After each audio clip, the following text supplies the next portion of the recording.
തിരക്കേറിയ ജീവിതത്തിനിടയിൽ നിന്ന് ഞാൻ സമാധാനം തേടുകയാണ്. അതെ, a moment to nourish my soul.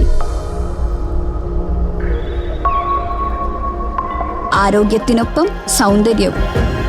സമഗ്രമായ ആരോഗ്യത്തിൻ്റെയും സൗന്ദര്യത്തിൻ്റെയും പുതിയ തുടക്കത്തിനായി മട്ടാഞ്ചേരിയിൽ സ്ഥിതി ചെയ്യുന്ന ആയുർസ്പർശ് ആയുർവേദ ഹോസ്പിറ്റൽ നിങ്ങളേവരെയും സ്വാഗതം ചെയ്യുന്നു. നഗരസഭ 19ാം ഡിവിഷനിൽ വിവിധ പ്രോജക്ടുകളുടെ ഉദ്ഘാടനം നടന്നു. പള്ളുരുത്തി കച്ചേരിപ്പടി പാർക്ക്, മത്സ്യ മാർക്കറ്റിന് മുകളിൽ ആരംഭിക്കുന്ന KCB സെക്ഷൻ ഓഫീസ്, വനിതാ വികസന കേന്ദ്രത്തിലെ ഫിറ്റ്നസ് സെന്റർ, വ്യവസായ കേന്ദ്രം എന്നിവയുടെ ഉദ്ഘാടനം മേയർ അഡ്വക്കേറ്റ് ML കുമാർ നിർവഹിച്ചു. ഇന്നലെ ഒരൊറ്റ ദിവസം ഉദ്ഘാടനം ചെയ്തത് 8 പദ്ധതികളാണ്. ഇന്നലെ ഒരൊറ്റ ദിവസം 8 ഉദ്ഘാടനമായിരുന്നു നടന്നത്.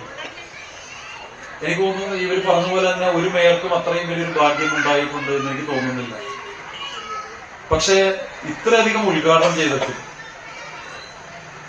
ഞാൻ ആദ്യമായിട്ടാണ് ഒരു പദ്ധതി ഉദ്ഘാടനം ചെയ്ത് നിലവുകളൊക്കെ കൊളുത്താൻ പോകുമ്പോൾ ഒരു ബാങ്ക് വിളിയുടെ അനുഗ്രഹം ഞാൻ ആദ്യമായിട്ടാണ് എൻ്റെ ജീവിതത്തിൽ കാണുന്നത് എന്നാണ് എനിക്ക് സൂചിപ്പിക്കാനുള്ളത്. അത് വളരെ നിഷ്കളങ്കയായ എൻ്റെ പ്രിയപ്പെട്ട സഹോദരി PR രചന എന്ന കൗൺസിലറുടെ കഠിനാധ്വാനത്തിന് കിട്ടിയ അംഗീകാരമായി നിങ്ങൾ Palluruthy. Deputy mayor K. Ansiya വിശിഷ്ട അതിഥിയായി ചടങ്ങിൽ പങ്കെടുത്തു. നഗരസഭാ standing committee chairman VJ Sreejith, കൗൺസിലർമാരായ Benedict Fernandez, PS Biju, CR Biju, CR Sudheer, Nabisa Latheef എന്നിവർ പങ്കെടുത്തു. പാർക്കിന്റെ പ്രൊജക്ടിന് നേതൃത്വം നൽകിയ നഗരസഭാ ഉദ്യോഗസ്ഥർ അജിത അനീഷ്, കലേഷ് K, ശ്രീജിത്ത് PU, കരാറുകാരായ അസർ അലി, സൈജു ചെന്നാട്ട് എന്നിവർക്ക് പള്ളുരുത്തിയുടെ സ്നേഹാദരവ് ചടങ്ങിൽ നൽകി. News bureau, Palluruthy.